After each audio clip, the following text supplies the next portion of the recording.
Bismillahirrahmanirrahim. Assalamualaikum warahmatullahi wabarakatuh.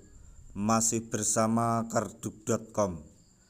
Pada video kali ini kami akan menyampaikan kabar terbaru soal pengangkatan tenaga honorer menjadi ASN tahun 2024, yaitu kapan tenaga honorer akan diangkat menjadi ASN. Simak opsi pemerintah berikut ini. Peluang besar bagi non-ASN. Tapi sebelum kami lanjutkan, bagi rekan-rekan yang baru menemukan channel ini, tekan like dan subscribe-nya, dan juga tekan lonceng notifikasinya supaya nanti bisa mengetahui informasi terbaru terkait dengan pengangkatan tenaga honorer menjadi ASN tahun 2024. Sekarang, mari kita simak dan cermati penjelasan yang ada di video ini supaya nanti tidak gagal paham. Nasib honorer memang belum juga juntrungannya, karirnya belum pasti. Tantangan utama yang dihadapi oleh jutaan honorer di Indonesia adalah ketidakpastian terkait kapan mereka akan diangkat menjadi ASN atau aparatur sipil negara. Maka, pemerintah menggalakkan berbagai opsi untuk menuntaskan honorer saat ini.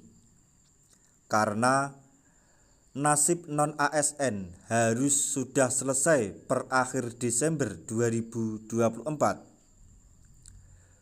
Walaupun pemerintah telah mengumumkan rencana pembukaan seleksi CPNS dan P3K setiap tahun, tapi masih banyak pertanyaan yang belum terjawab.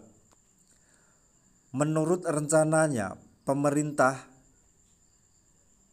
akan menyediakan sebanyak 2,3 juta formasi untuk CPNS dan P3K.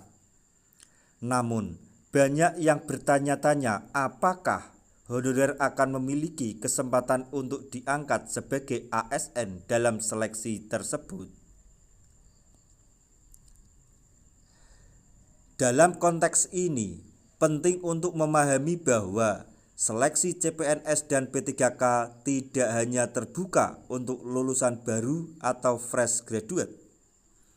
Akan tetapi, seleksi ini juga untuk para honorer yang telah lama mengabdi di berbagai instansi pemerintah. Ini rencana pemerintah dalam menuntaskan nasib honorer. Sebagaimana dikutip dari laman resmi Kemenpan RB, hal ini diungkap oleh Menpan RB Abdullah Azwar Anas. Seleksi P3K menjadi fokus utama pemerintah untuk melakukan penataan pegawai non-ASN di instansi pemerintah.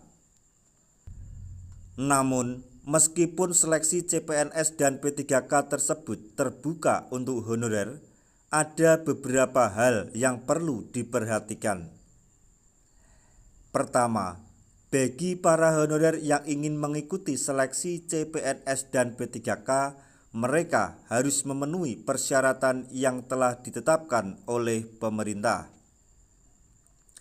Persyaratan ini mencakup kualifikasi pendidikan, usia, serta persyaratan khusus sesuai dengan jenis formasi yang dibuka. Kemudian yang kedua, honorer perlu memastikan bahwa data dan kualifikasi mereka tercatat dengan benar dalam database BKN. Namun demikian, bagi para honorer yang telah memenuhi persyaratan dan data telah tercatat dengan benar dalam database BKN, maka memiliki kesempatan yang sama. Tentunya, berkesempatan untuk mengikuti seleksi CPNS dan P3K seperti calon lainnya. Maka, honorer bersiap untuk diangkat menjadi ASN P3K. Perlu diketahui juga, jika dalam rekrutmen ASN kali ini pemerintah akan menggelarnya selama 3 kali dalam 1 tahun, maka kesempatan honorer menjadi ASN semakin di depan. Nah, itu tadi informasi yang dapat kami sampaikan, informasi terbaru terkait dengan pengangkatan tenaga honorer menjadi ASN tahun 2024. Kapan honorer akan diangkat? Simak opsi pemerintah berikut. Peluang besar bagi non-ASN. Semoga informasi ini dapat bermanfaat bagi rekan-rekan tenaga honorer semuanya. Di akhir video kami mengucapkan banyak terima kasih. Wassalamualaikum warahmatullahi wabarakatuh.